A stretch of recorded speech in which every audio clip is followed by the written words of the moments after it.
We had a storm in Greater Manchester in 2015 and it was Storm Eva, and that storm affected 9 out of 10 of the local authority areas in Greater Manchester. I've got in my memory sort of pictures of the day, you know, of the floodwater just rising and people struggling with their homes and their businesses.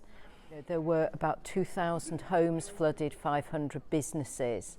It affected areas where the businesses were just making a go of it, so they didn't have insurance, they didn't have great quantities of stock, so they would be struggling much more to keep going. You know, we had already understood we were at risk of flooding and we'd put lots of plans in place, and yet I think after that we sort of thought, can we do things a lot better? That was one of the places where we started on our resilience journey, but it's been marked by lots of other events since.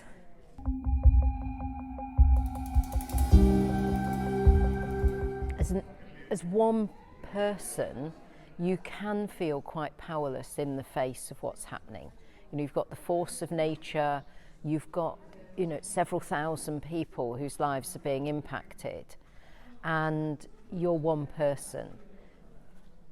I suppose the event itself arguably made me feel quite, as an individual, you know, quite powerless in terms of help, but then really brought to the fore that value of just everybody coming together. And so that idea that resilience is everybody's business.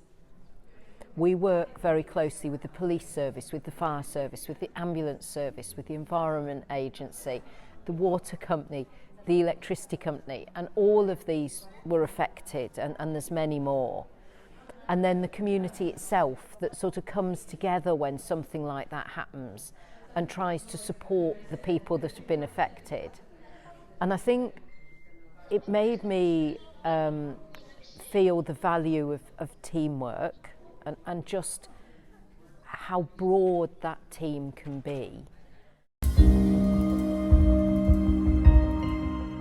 It's not just the response, you need the team around you that will be looking at how do we restore the environment so that it helps to protect us against flooding?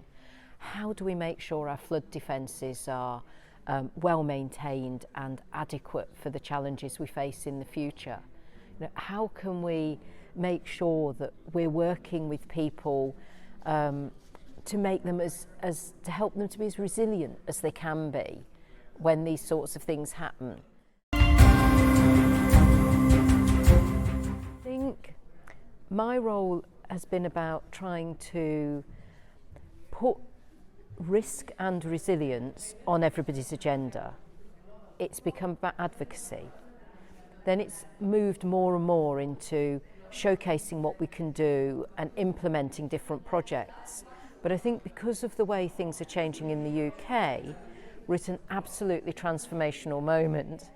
And what the role of the Chief Resilience Officer will look like in another few years, I think has yet to be worked out. But it's going to be really exciting being part of that journey.